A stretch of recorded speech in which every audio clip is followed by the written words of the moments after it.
You got to understand, this is a psychological thing where they had our number. We were their bitches, man. I was ready. I was ready for anybody that night. I was not ready here. And the puck dropped, and this is how I didn't know. I looked, because Drapes wins it. I look, and bam, he blasts me, and I remember thinking, okay, we're gonna fight. And I didn't feel good about doing that, sitting back and thinking about it, but I did it. That's how crazy it was. I had to revert to your tactics and be dirty and slam your head against the boards, and then I threw the knee. It was the knee. The head first, and then I saw the knee. this, and I said to myself, I think he need me. That's how I got cut. You still got He a bump, need right? me. Hi, I'm Kurt David, joined by two 4-time Stanley Cup champions.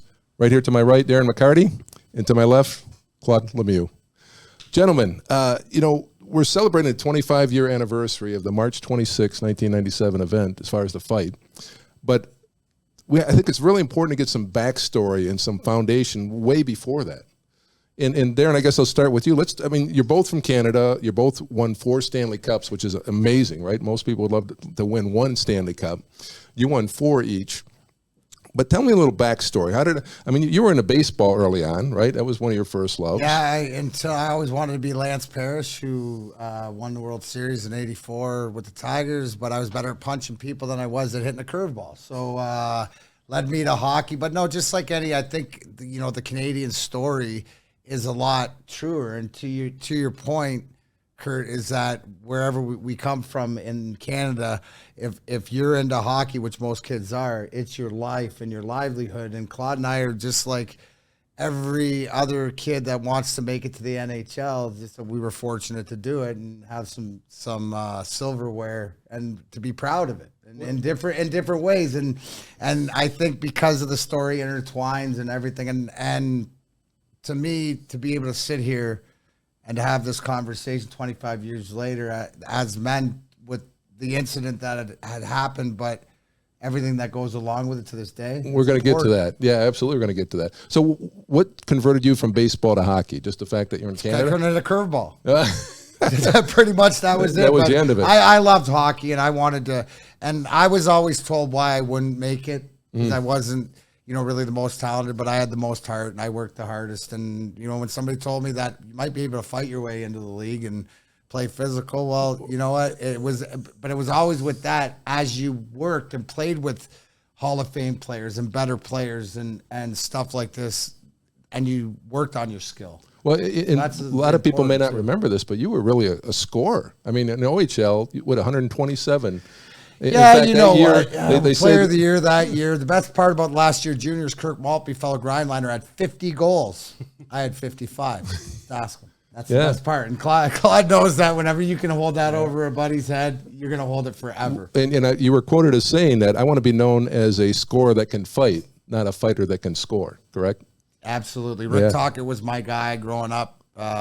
He could lead, he could score. And he was winning championships when Philly and Pittsburgh and stuff like that. Well, not in Philly, but in Pittsburgh. So that was my guy. We're going to pick it up from there. But Claude, what about you? What's the foundation? How did this all start for you? I just didn't want to be a truck driver like my dad. No disrespect, but I know that I knew that my dad got up every day, and by the time we got up, he was already gone, and by the time we went to bed, he wasn't back. And I just thought there's got to be more to me, to my life, than what my dad's doing. And we didn't have much. Just like Darren was saying, we grew up getting 2 brothers, correct? Yeah.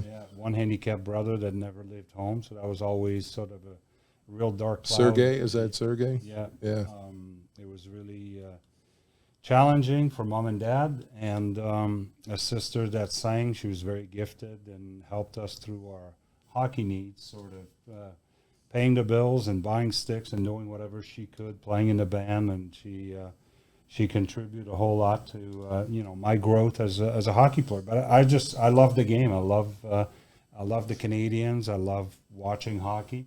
Strangely enough, I never played baseball. I played a little football.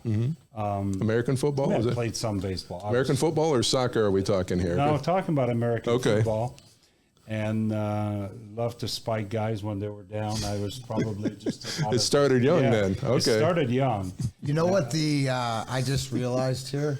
is that he got to play for the team he grew up loving, and I got to play for the team I grew up loving. Really? Which team was I that? also win cups for that team. Yeah. Also, Yeah. you know, like so that there's like So the that's Red Wings for you, right? I mean, Yeah. so what was the team for you that you Montreal. grew up? Oh, okay. You know, grew up idolizing. I was a defenseman all the way to first year midget, or actually second year Bantam. I played up, and then they converted me to from very offensive defenseman. I should have stayed back there. Who's your guy? I think I would have got paid more.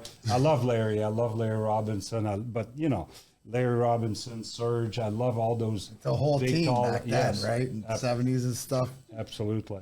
And then converted to right wing second year Bantam and started watching the Flower and thought, I don't know if that's going to be my guy, But loved the guys that played with grit and watched a lot of Quebec and started creating, just like you're saying, Rick Tocchet was my guy. I started watching Quebec, Montreal, the big rivalries, and then I was not going to play center, but I loved the way Dale Hunter played, and I thought I think I can be that guy, and on the wing. And Great cross. Yeah. No, that's absolutely it. And it's funny because you mentioned that, but it's the same thing for us being right wingers. And there's the goals that we score. The one I remember is in the one through Verney's 5-hole in Jersey, that sort of. But that right wing top of circle slap shot, right? Remember how it was always that was the Guy Lafleur. That was the Guy right. We Lafleur. always used to watch Guy Lafleur and all of that. There's more similarities than you would know as far as like you said, and I think that goes to show like the champions that we are. Absolutely. And the motivation, like you said, is 4 Stanley Cups. I mean, that's I didn't want to be an itself. air conditioned refrigeration person. That's what I mean, it was. That's what you were looking at. Dude, I learned when I was 8 years old that I couldn't quit and I couldn't be fired. It was a destined job for life unless I did something. So that's why doing all the ugly stuff and doing all the was better than whatever it took. Crawl spaces. Yeah. So let me ask you this. I mean, at what point did you realize that hockey was going to be your ticket? At what point did that become a realization for both of you? Claude, I'll start with you. Well, my goal was, I grew up in a small town. We had a junior B team, very competitive program, but that was my dream. That was my goal. So I thought, I'm going to make my way. And this guy moved from Ottawa. He was an RCMP officer and a great coach. And he moved to our hometown, and he allowed me to skate with the team. And then he grabbed me one day and said, old were you at that time? I was 12 or 13. Wow. Okay. And he had me out there with the big boys. Yeah. And I was probably this size. I mean, by the time I was 13, I was fully grown. I was like, 6 foot, 190 pounds. And he grabbed myself and grabbed my mom and dad and said, can I talk to you guys after practice? And he said, I'm going to allow him to skate with us. He's not going to play any games that I don't ever want him to play here. I think there's a lot more to it, to his career. Wow. I think he has a future in hockey. I've seen a lot of major junior games in Hall, and How do you think so your life might that be? inspired me, and Yeah. then he sent over some scouts, and within 2 years I was on my way to AAA midget, and then That's major crazy junior. because Yeah. the year before I moved out, the junior C team was the team, the Leamington Flyers.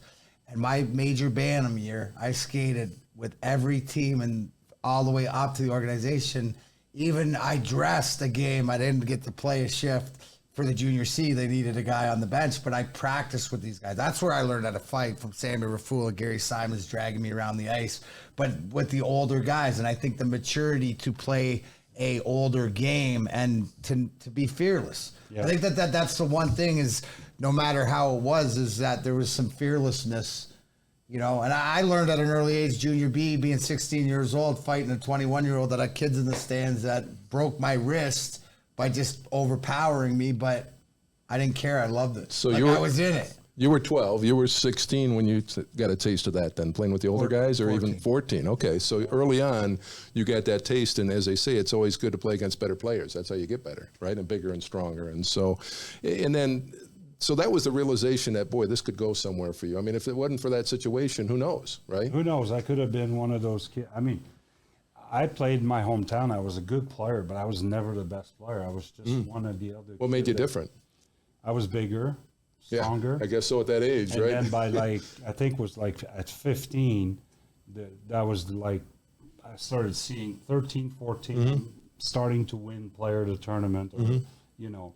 But before that, I was just another big kid, big strong kid, playing defense and then moving over to the wing and scoring a lot and having that shot down the wing, like you were saying. I don't know how I'd score today. Now that back then, you know, you're coming down the right side, you're looking, and the goalie's got stacked pads, and you got a foot on the far side, and you got You hit a little spot. Like you Right? hit that spot. If you hit that spot, you're scoring. It's the same thing as where like the Sakics would come from the left side. Eisman would come from the right. They pull it to the middle and they beat the goalie low blocker every time. But how Or about low- today? There's nothing to There's shoot no at. room. So it's a different game. I want to get into that later. That's a good point. But let me ask you this, because Darren, you brought this up before, that you realized at some point that you had to be more than a scorer. And you were pretty good with your hands, you said, right? You know, for fighting and doing things. It comes with what your willingness and your desire and to put like focused on whatever it took. And so Claude, you know, came in before I did, and the game was different back then. So the accountability and the fact that you had to have, lack of a better term, big balls of steel. You had to be willing to stick up for yourself and your teammate. I mean, the game, even like when I came in 93, still, I remember the old day, the Quebec and the Montreal, the bench brawls every time and stuff. Like, I mean, like 5-on-5 brawls when you came in the league were like something that you always had to pair up, which you had to be smart, but it also, you had to have this fearlessness. But then you sort of develop and you get in the right position. I think what Claude is, what you need is somebody to believe in you. And for me, Brian Drum, my junior B coach, was the one that gave me, they said, you want to make it to the NHL, you got to do something better than 99.9%. And for you, it's going to be playing physical. Then you work on the skills, but playing physical. Yeah. So, So you knew it had to be more than that, right. ingredient. Absolutely. There's somebody gave me that they said, this is what you need to do. And I was like, all right, gonna do I'll it. do it. So you brought up a good point, Darren, as far as at that time, what was the culture of the NHL at that time? Was it there was going to be a brawl every other game? What was the culture at that time that you guys were Your involved fourth line was didn't play much, but you know, when they were on the ice, it was more like, you know, it was police. The respect had to be there, right? Because there's guys on the end of the bench that the old saying that the anticipation of death is worse than death itself. Say that, hang on, say that again. That's The a good one. anticipation of death is worse than death itself. Okay. Meaning, if you got So a that guy like fourth Tony line- Twist and Joey Kosher and Proby drooling, and ask Claude because he was the most hated guy in the league for that time, because and they only hate you when you're good, right? And when you do dirty stuff, but it's also too. But you got to be able to, like, no one. I mean, leading up to whatever like this, it was way harder. It was way more Old West. The Wild Well, West. it was a North American league. We had very few European players. We had very few Russian players. So the higher skilled players didn't play in this league. So it was Canadians, it was Americans, and then we had a touch of Swedes or a few Finns, and they were great players. But the rest of us, we figured out. If you look at the level of the skill today, it's a lot higher. If you look at the level of physical play, I mean, players are protected. There's rules in place that are protecting the players.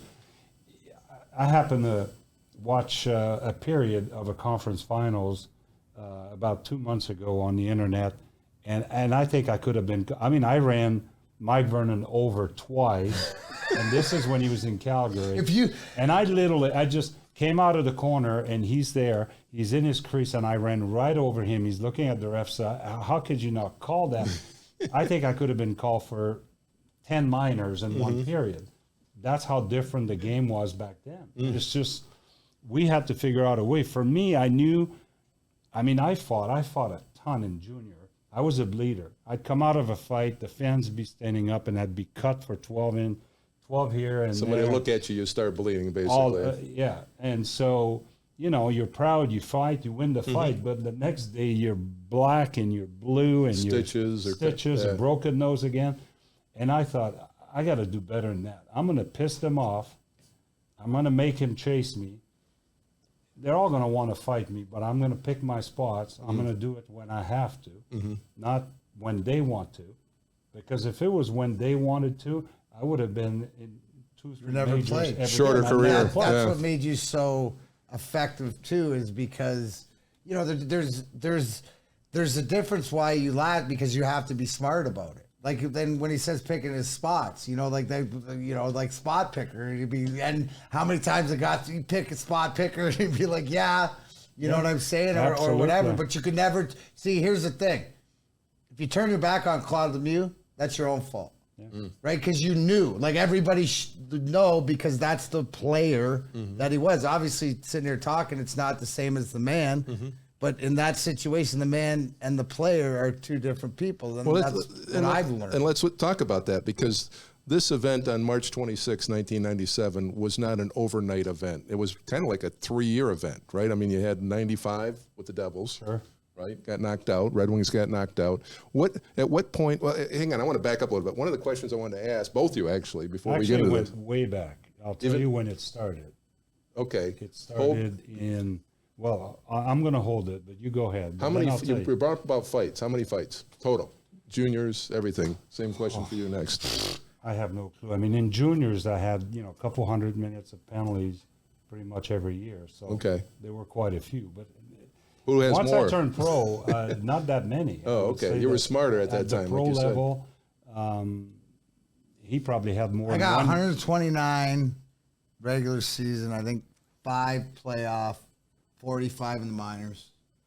So he's got me by 150. You wouldn't know that, though. Or That's more. nothing compared to like some of the other guys like we're talking about. You go to the like Chris Nyland and all those guys that played. Not like, I mean, that was like. He played in the days like today. If a guy has 100 minutes of penalties in today's game, you may look at him and say that's an abrasive player. He's a thug. Guys had 350, 400 minutes back in the day.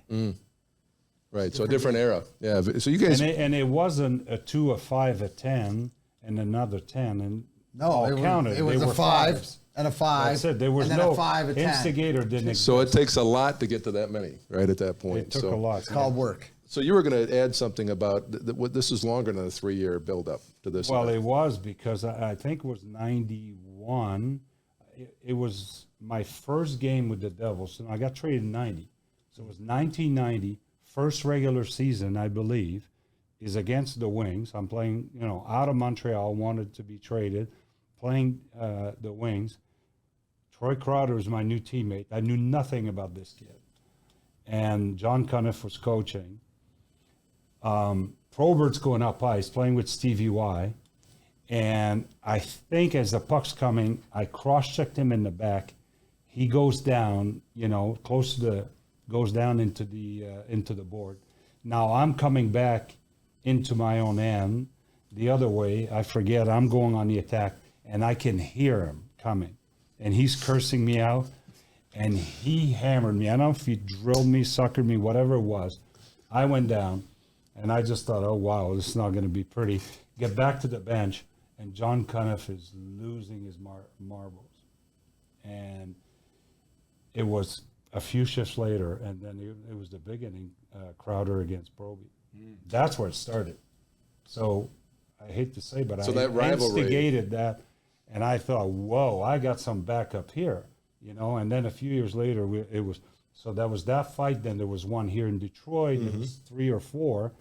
And I felt like I really got that, I kept going to Troy Crowder. I'm sorry, man. I didn't mean to get that started. He's like, no, it was going to happen anyway.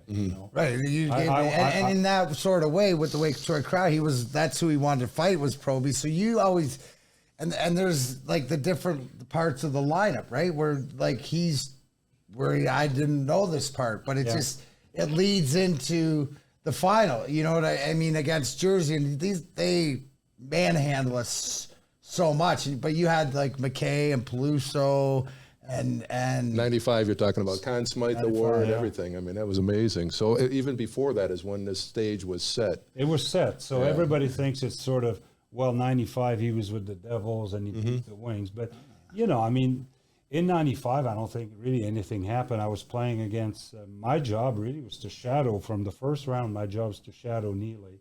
So we beat Boston. I scored 2 or 3. The following round, we played Pittsburgh, and I was shadowing Jagger. It was, Jacques Lemaire special. I was playing right wing, center, whatever. Just he wanted me out there, play him one-on-one.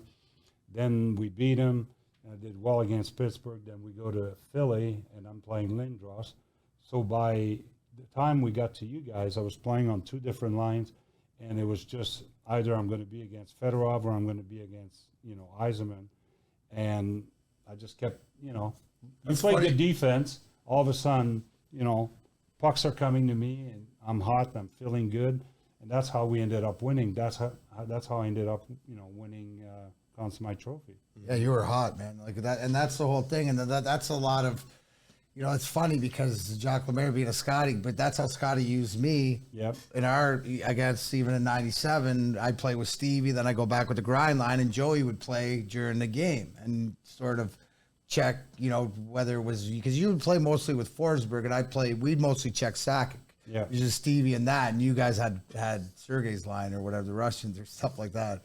That was always fun. So would you say this rivalry at that time, it reached a pinnacle on March 26th? I mean, that's kind of where it really. But talk to me about the buildup of that. In other words, the emotional buildup, the team buildup, because it's not just individuals; it's a team sport. Well, here's the whole thing, right? So from our vantage point, Claude says the beginning, but for us, and I'll go to my beginning, coming here with Scotty, with first year, 93, 94, we win the President's Trophy and lose.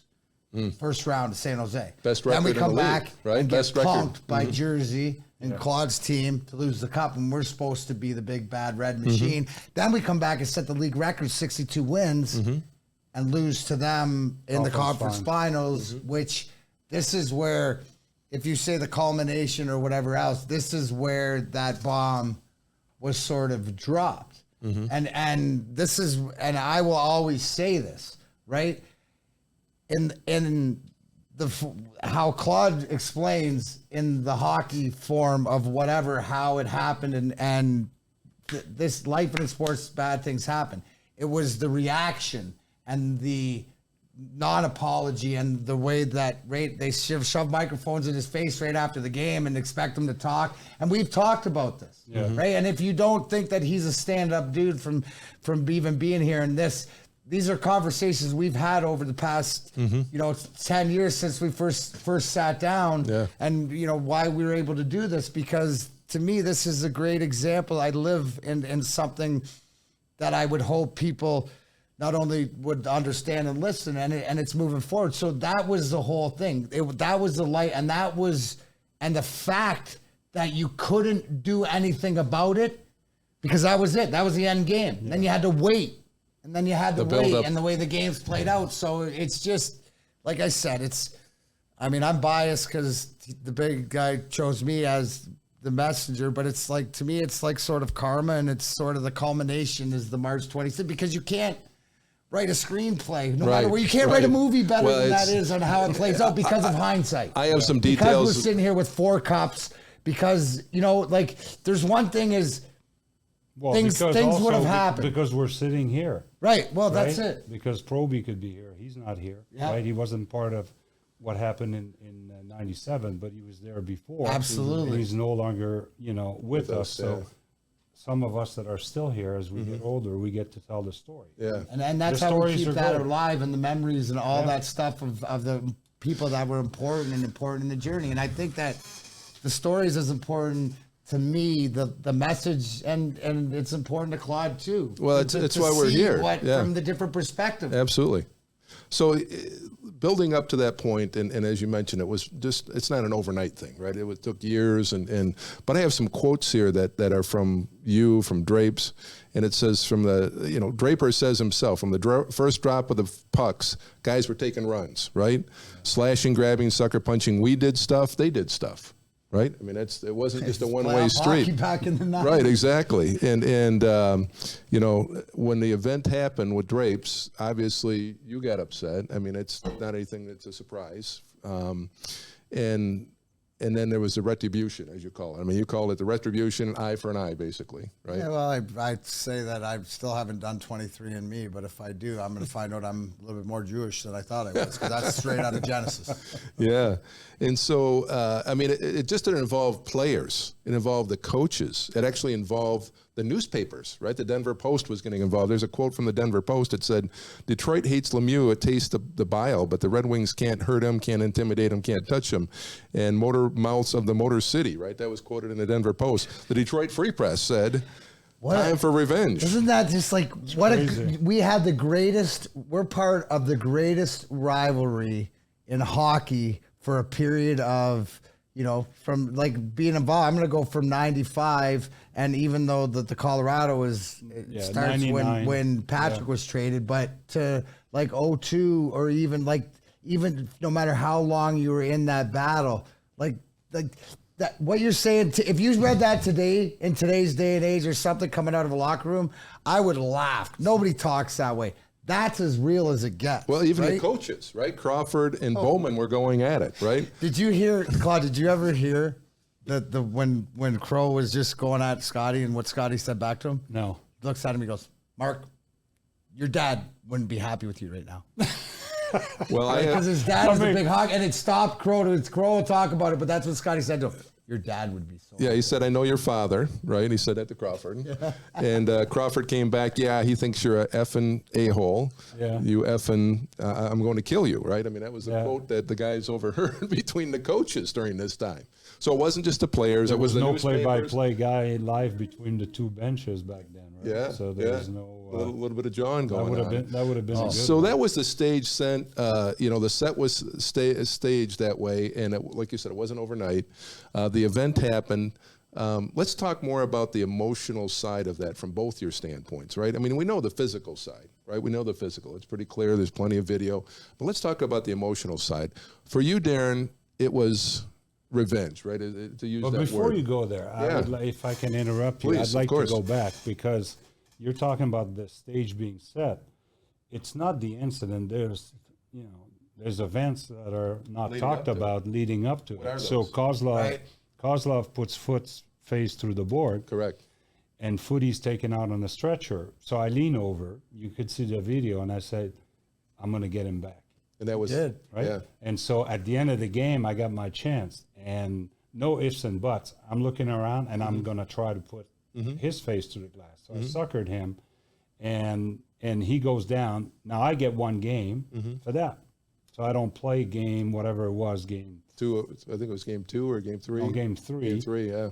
And I come back in game 4, I believe, in Detroit, because we started at home. Yeah. Now, that night that I suckered Kozlov, I'm walking out. Now, in the old days, the buses park right there, McNichols Arena, right where the players' wives and family walks out. And I'm walking out with Brendan, my son, that plays hockey for L.A. He's newborn. He was born in March 15, 96. I got him in my arms with my wife and my father-in-law, and Scotty sticks his head out and chirps me. Out the bus door. Exactly. Right. So I go very calmly like this, and I hand the baby, Brendan, over to my father-in-law, and I walk onto the bus. You went on the bus. On the bus, right in front of Scotty, and I said, "You want to talk to me?" And then the whole bus exploded. So all of a sudden, I'm being pulled out of there by security guards. So, that's a big What incident. did Bowman say? What did Scotty say? I forget, gutless, whatever, Cheap shot, gutless. Cheap shot, whatever, gutless. Everything that everybody Hope said. you get Yeah, and suspended, I he think wanted was- to fire up his team. He's Sure. smart. So the next day, there's going to be a hearing, and so I got to be there early, and at McNichols Arena, and the league's going to talk to me, and they also want to talk to Scotty and find out, what he had to do. So I guess he had to be at the rink early, and we come face to face into a small hallway at McNichols Arena, and there's nobody else. He's coming in one door, I'm coming in the other door. And I looked at him and I stared him down and I said, "What do you want to talk about last night?" What was going through your mind? What did he say? At that What was going point, through his right, mind? I I'm gotta hear thinking this. I'm probably going to be suspended. I'm thinking I'm But going with to get... Scotty, what was going through your I'm mind? just You got him- thinking, like, you cross the line, I'm outside. To me, and to this day, my entire career, when it was over on the ice, it was over, regardless what happened. Regardless, I got my face broken up by Kluzak, whatever. When it was done, it was done. I would never, You can let it ever, go. ever cross that line. Yeah, you let it go. Because I never held it against a player. But that time I felt he crossed the line, and I wanted to send a message like, okay, it's you and I. What are you going to do about it? And you know, I didn't feel good about doing that, sitting back and thinking about it, but I did it. That's how crazy it was. But you, So and they gave him, not to they gave come to him your defense and all that, but again, you read the comments in the middle of this tornado, and you know, obviously, nothing. He didn't do anything out of disrespectful or whatever, because nothing came back to us. That's the first time I'm hearing about it. So you know what and I'm I saying? think it's important because it builds. It is important. Game 4, I'm back in. I just got suspended, and I'm a little hesitant, and now I'm coming back Game 5 at home. Game 5 was on the road. Game 6 was at home. Game 6 is where you were wound up. I got my games You're just up. one behind. I you came won back ahead. in Game 5, so I missed Game 4. Yeah. In Game 5, I came back in Detroit. yeah. Exactly. And I didn't have a really good game. And before Game 6, Crow says, you got to forget about it. You just got to play, right? You can't play in the end of your stick. You know your game. Right. So the incident, Chris has got the puck. He's coming. I'm heading over on the line change. I'm not coming over to hit Chris Draper. I'm coming over on the line change. I see him, and you replay stuff in your head. I got to finish, right? I got to finish my. Before you come off, I finish. Boom, he's down, and I'm like, oh my gosh. Wow. And a lot of time because of behind, and you see it today and everything else. What didn't help is the way that the boards were, the whatever like this, because the way that the height that Draper was. Yeah. Like I'm just saying, the perfect storm of, because when he hit right in front of me, and it sounded Yeah, like you were sitting directly. It sounded like a right? crush. You heard but just the bone. like you said, for whatever it was, the hockey, but it's just that's the danger of it. And like you said. And I was reflecting on this, and I think that it was almost like. See, we didn't know. You thought like you got hit from behind, but we're down in the game, so we're just thinking power play. Like we get up yelling, it's all right or whatever. And what I said today on the Big D Energy show was Chris Draper's nickname's Nails because he skated off the ice with a jaw broken shut and crushed over. We don't know that till after the game, and I think we were more in shock than it was the incident. And like I said. I can accept the hockey part of it, the life and the sports. What I can't accept is how it was reacted to. That was my whole thing. To Claude's point about, I agree with him 100%.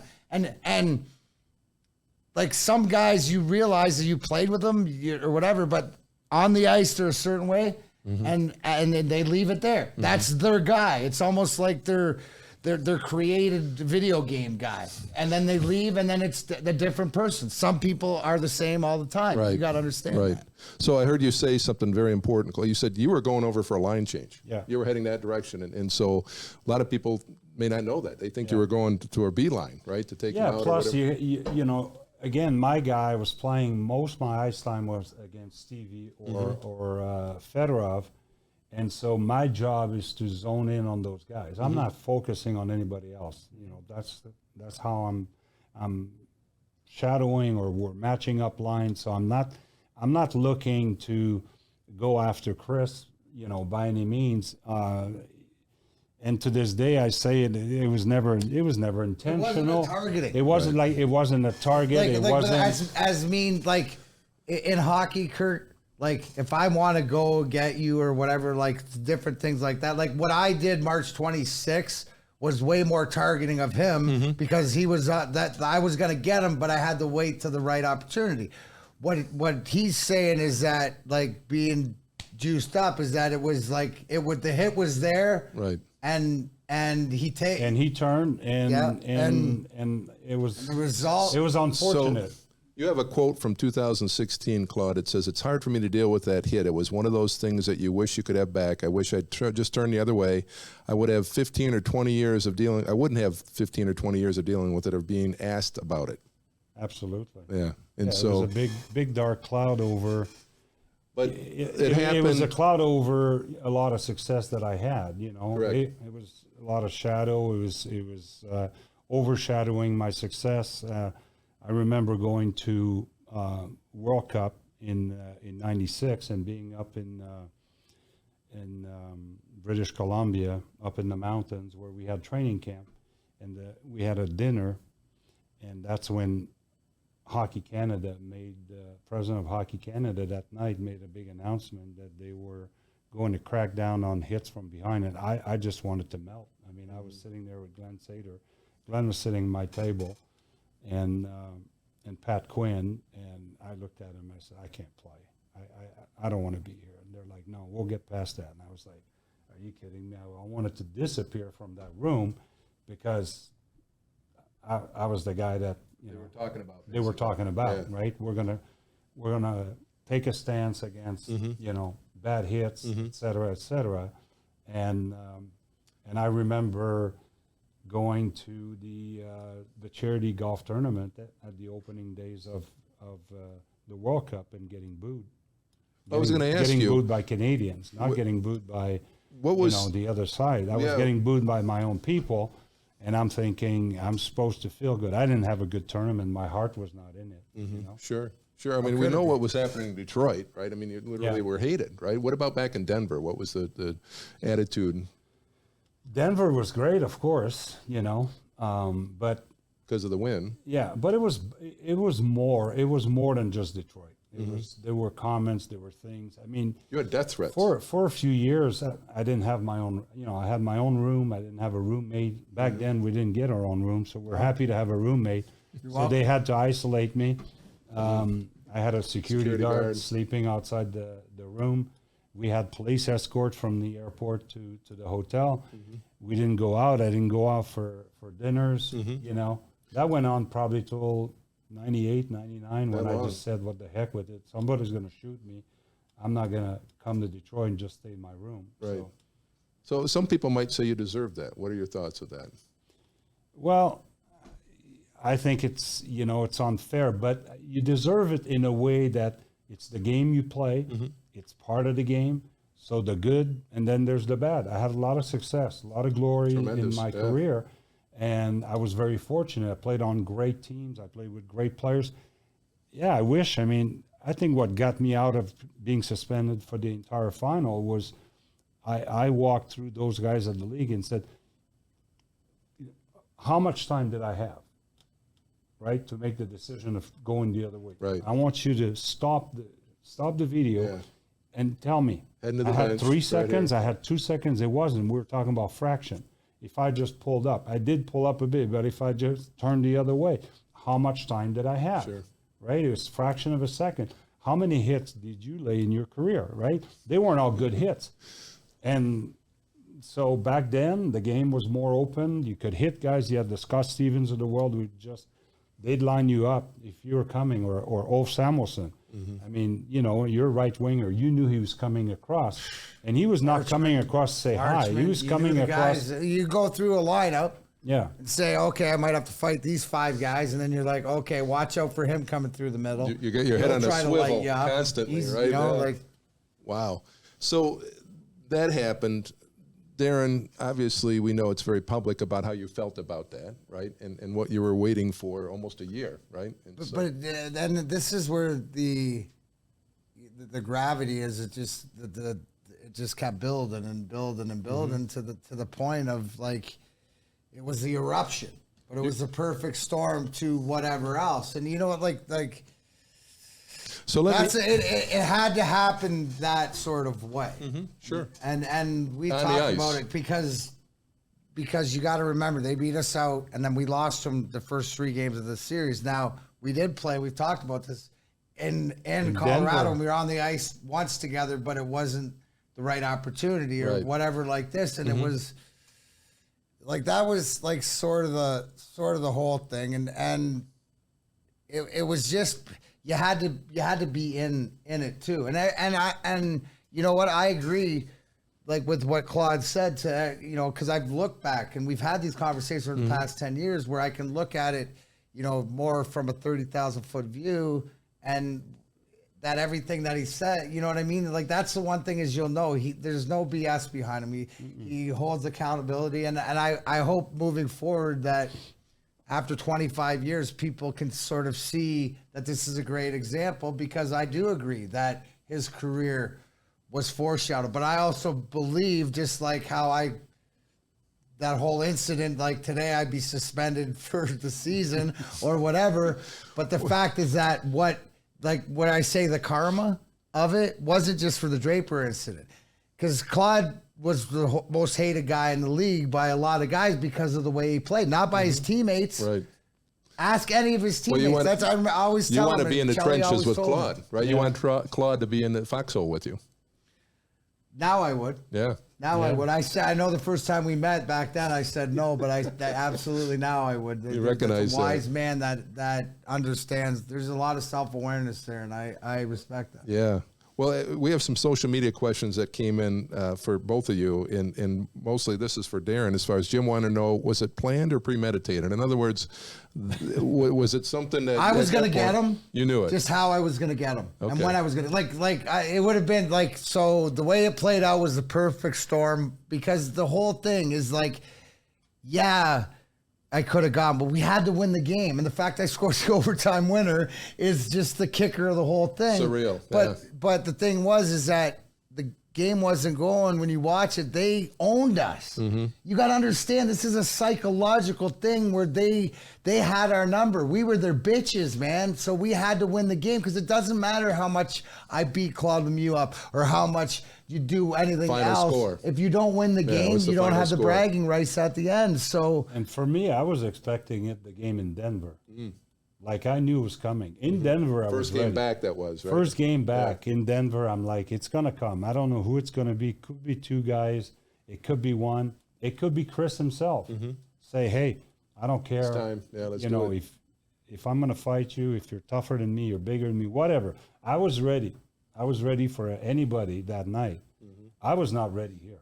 You didn't And, expect it at that point. and it came hard. Well, and Jay asked, do you genuinely... game hard. We'll talk about the hit. Jay wants to know, did you genuinely hate each other or just do your role or do your job? I don't think I knew Claude as a person at all. I hated the player. I hated what he stood for against me, as he was in the way of me winning Stanley Cups, and he was in the way of, what so I hate the player. But it's still the same thing. Is that player on the ice? There's a lot of different ones, but you always got to keep your eye out. Now, did I respect him? Yeah. How could you not? He's a Conn Smythe winner. He's a guy but you can the utter dislike I had for him, and so was it premeditated? I was gonna finish that with worst case scenario, I probably jump the bench, or there's something that's gonna go on. At some point, it doesn't work out the way it was. Right, and it lingered. It didn't stop that year. The next year it came. Well, that's where the respect came in, and that's the beauty. What do you mean where by that? everybody wants to know is because was it April 1st? But the next year, was it November 11th or whatever it was? But It was first game. First game. and you came over and lined up against me, and I wasn't prepared, because and Claude didn't say. If you watch the replay, he's just nodding, and I said the worst things you could ever say that I could think of. About if I think I insulted his dog, His mother and everything. mother, Okay, yeah. sister, everything that it could, just whatever like this. And the puck dropped, and this is how I didn't know. I looked, because Drapes wins it. I look, and bam, he blasts me, and I remember thinking, okay, we're gonna fight. Good, we're gonna fight, and that was a good fight. That was, and after that, it was like, and I know that he did it for his locker room, and he did it out of respect. But that's where you have to gain that respect as the player. I still don't have to like the player and whatever, but the man that having some respect, just like he said, and that was, and so My roommate taking care of him said Audgie. Yeah, Audgie wanted Audgie me was all my to- roommate, and Audgie was like, no, you're not going to fight him. And because they had a little, I'll tell you some background. They had a little gym. These guys would go do some boxing in Denver, summer training. And I started showing up. And they're like, what are you doing here? And I go, I'm going to fight McCarty in Detroit. I better Well, start you know what? hitting the Another back." analogy, because that's what I did during the summer's box. Yeah. So that's the whole thing. Was that the Yeah, same? it was summer training, and And so I'd say that's I premeditated. think What do you think? a week Yeah. before, I said, "Oh, geez." So I think he switches. You know, I just wasn't fighting much. No. And I said, "I think he switches. He goes left. What if he goes left?" He goes, "You know, first of all, you're not going to do that. I'm doing it." And I said, "There's no chance. I'll never get respect back because you say respect on that side. I felt I was losing respect on my side Yeah, and I because think you it were. got so big. Yeah. You know, it was such a distraction. Guys get tired of talking about it, and I didn't want anybody else to do it for me. I started this. I got to put my stamp on it. And the worst is he's going to knock me out, but so what? You know, I've been knocked out before, broken my nose, whatever. But I was a strong guy, and I knew you can always get out of it. And Audrey said, if you're going to do it, then I want to be on the ice. I said, well, you take whoever else is coming, and I'll take care of him. And Fair enough. it was so hard for him. Even before the know. game, he was like, no. I said, no, you lined up on the right, and I'm going to line up on the left.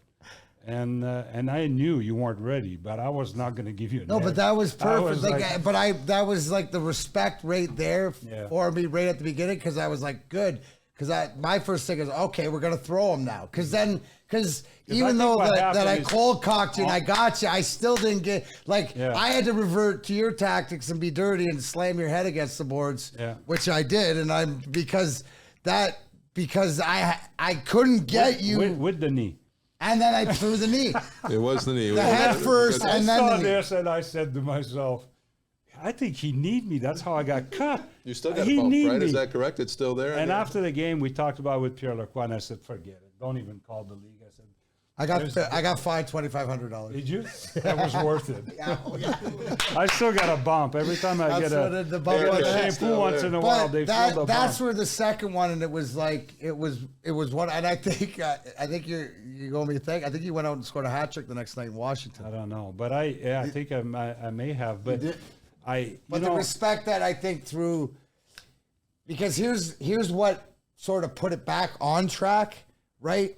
Is because our win March 26th and whatever catapulted us to beat them in the conference finals that year and go on to win the cup. So he had to right the ship as far as, and then if you look at that, even though 98, we had to play Dallas, they stumbled, but then it got back to 99, and then they counterpunched us and they took it to us. And then It was a huge rivalry, right? I mean, it Oh, continued. the greatest rivalry. So- When I grew up, it was Cowboys and 49ers. And Sure. this was as good of a rivalry. Well, as that. Montreal, for me, Montreal, Quebec was big, but this was bigger because this was not Canada. This was not Quebec. This was the entire U.S., and ESPN was doing a great job at the time with the broadcasting. absolutely. And this became the highest rated, rivalry of all time. And you were asking Darren earlier about players. It's weird how I was wired. There were a lot of guys I didn't want to play against or I hated to play against. But for me, it was never, ever personal. I always felt that hockey guys were just no different than me. They were good guys you think of the toughest guys in hockey and Avery Darren and some of these guys. Avery yeah. and Bob Probert and Chris Nine, they're all genuine good guys away from the rink. Mostly teddy bears are the tough guys. Most of the time, teddy bear, Those are soft, the ones that be ice, playing forget soft-hearted, it then. Yeah. and my son plays now, and he has to do it, and he's a tough kid, but he's a great human being. He's got a soft heart, and he's a kind person away from the rink. So But when he's on the ice, it the is what special it is. athletes across any sport, any professional sport, are the ones that can be a gladiator, a warrior on the ice, on the field, on the basketball court, and walk off and be gentlemen. Right? I mean, that's a tough to do because you're in a culture in hockey that literally, But like you're you raised said, that way, though. it In the goes back culture to of the hockey, foundation. we're raised that way. Raised what way? What do you mean And by that? as a team, from even when we were talking about the juniors and stuff like that, is that that's where you first learn to wear a suit to a game, and there's a certain way to act. So there is this sort of, but also too, to the point is that organizations and coaches, it's about winning. It's about winning. So what? And then when you get on the ice. Different. You're not the gentleman anymore. You're not supposed to be the gentleman. That's the gladiator. So how did this March 26, 1997, how did it positively affect your lives? Really? Really? Well, I positive. mean, I don't buy any food, and I'm sitting here. I mean, I always say it's not about me. It's like I was the messenger to whatever else, but it just, the one thing is that day, lack of a better term, Red Wing D-Day, because I could tell the story. I could that's the epitome of the story, and it's just like I relate it to Star Wars, man. There's It's a positive- There's good, there's bad, no matter which side you're on. Well, it was a seminal moment for the Red Wings, obviously, Oh, right? well, I Because mean, it yeah, 'cause changed the hindsight's whole the greatest narrative. thing. Yeah, the whole To narrative. look back where it started, and I think Yeah. that it's interesting because, like Claude said, there's so many other intangibles and twines to the storylines, and Absolutely. that's the great thing about sports, that you talk about it and you get into it, and the fact that we're talking about it and that it is still Right, the talked greatest about to this rivalry in day. sports. What about in for you? hockey? What was something that good came out of it? Well, I mean, it was a sort of a downturn for us after For as a team, yeah, absolutely. as far as a Yeah. team. But again, personally for me, I felt that in when I fought Darren, that I needed to make a statement for myself, for my team, because I believed in that, and I think it sent a message, and I think it helps you also gain respect for people that dislike you or hate you. They don't know you. Hate is a big word. Sure it is. I hate murderers. I hate rapists. I hate those kind of. I hate bad people. I really do today. I hate bad people. People that do bad things. Aside from that, I don't hate anybody else. And so even the guys that will beat up my son or they're It's in the or game. They're do not doing it anything wrong outside to, the game, to right. our children, you don't want to live in a world of hate. But I knew it was their time. I mean, you could feel it. It was changing. Yeah. They were a great team. They should have won. They won 4. They should have won. Well, the best record in the They league should have before won. that, They right? should have won a whole bunch more. Well, think about if we didn't have to go through you guys. Yeah. So You know what I'm saying, 95, or- it was a given. You guys were going to sweep us. It was going to be 1, 2, 3, 4, and out. We knew on the other side. We loved being the underdog. We knew we were good. 90, 96, and then the tide changed, afterwards, and it was their time, and we had to go through things in Colorado, and then I left and went to Jersey in 99, 2000, got to win there, and then Colorado came back and won it in 01, and then you guys won it again. 02, yeah. 02. So it was just great teams with great players, and these guys were so hard. And you had Malby and Kept Drapes reloading. and, They and just they kept were reloading, yeah. But they had all the ingredients. They had the skill, they had the grit, they had the toughness. They were great teams. What do you miss the most about hockey? The locker room, the guys, the sitting around BS, but it's the camaraderie. I don't miss playing at all. I mean, it's the fact that I'm so charitable as I'll do alumni games, but I don't miss it. But I miss like telling stories and hearing the perspective. Like even like Claude learn something. No matter who it is, no matter how close you are, whatever. There's always something to be learned or something you forgot. Yeah. Like some guys that you get around, they start talking. They're storytellers, and and you're like, man, is that the way it went down? Hold on, let me check. Oh wow, I didn't remember it that way. And other times you do. So the camaraderie, and I think that's a brilliant part of the game is that for two guys to be able to sit here and understand, how important this event was in our lives each. And I'd say to Claude, I think that the fight, the second one, was sort of like some redemption for you, and then it sort of quelled more of that hatred to that respect. Like they still hated you to the fact of the player, but not hated you that wanted to have you bodily harmed. You know what I mean? Like that, where you had to have the guy outside Bodyguard the door. And outside I the mean, door, nobody yeah. deserves that. No professional athlete deserves that. Right. So Right. What about you? What do you miss the most? I miss competing. I miss being around the guys, of course. I'm still involved in the game, representing players, but it's never the same. I'm there to, serve them, support them, and help them get through it. But, we made a living. We got paid to do something we loved. I truly loved hockey. To this day, I love hockey. And I love that I was able to do it for a living. And then once you retire from hockey, and that's why I tell my guys or friends that are still playing, play as long as you can.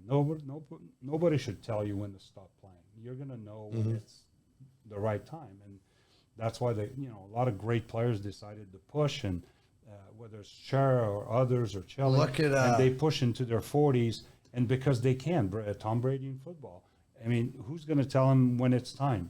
He should be the guy calling the shots. And Well, he's one of the lucky ones that can. absolutely. Right? And so players nowadays stay in better shape. They take better care of themselves, and they train harder, and they have more available to for them. And so I miss that.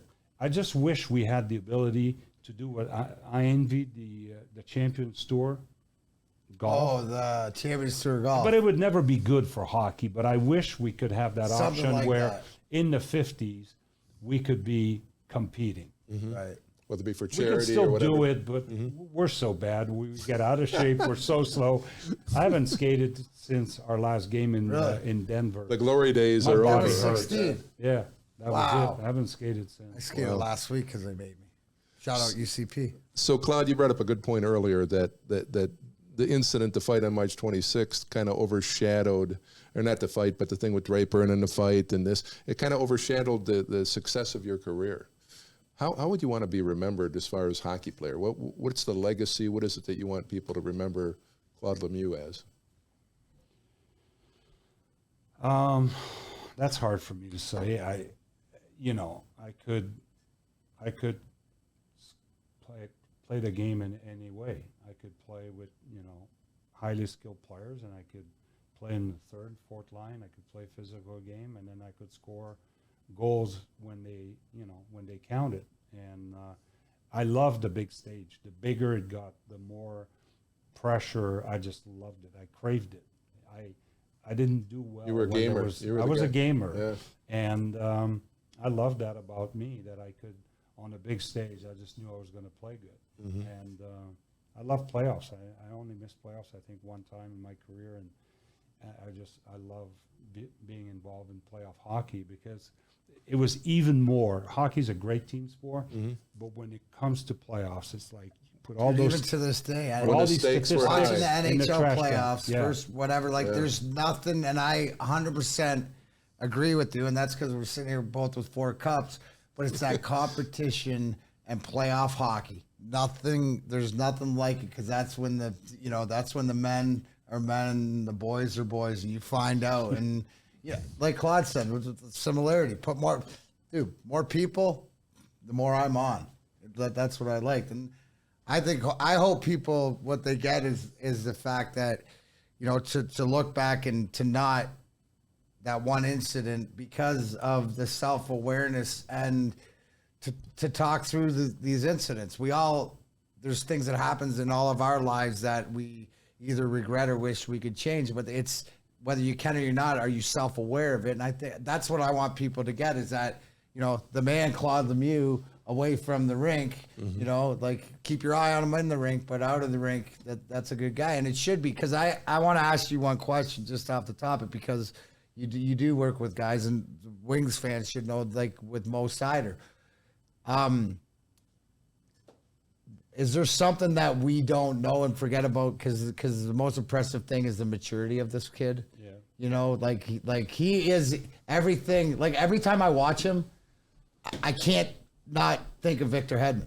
Like I can't, the way that he does it, but it's his maturity off the ice too. Like he's just. I think he's been blessed first to be drafted by Detroit, and then to be managed by Stevie Yzerman, and to be coached with the coaching staff.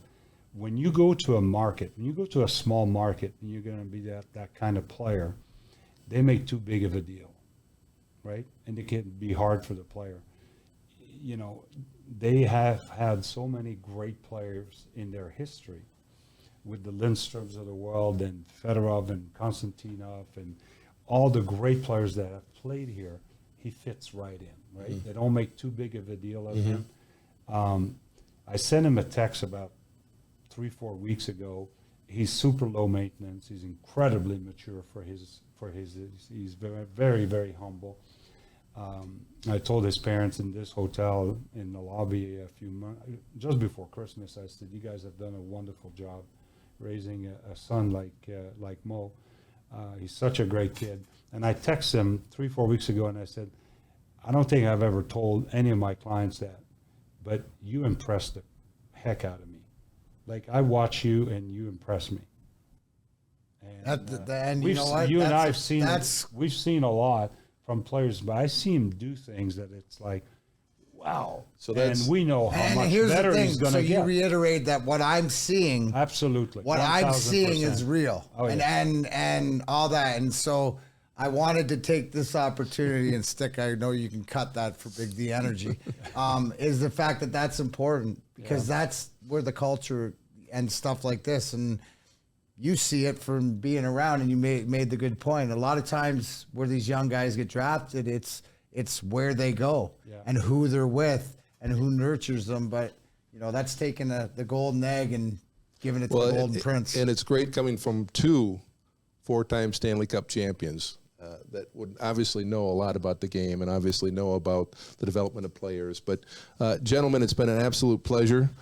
Claude, for you to sit down today, and Darren, of course. Thank you. Claude, thank Again, you, buddy. I appreciate The you. mic is.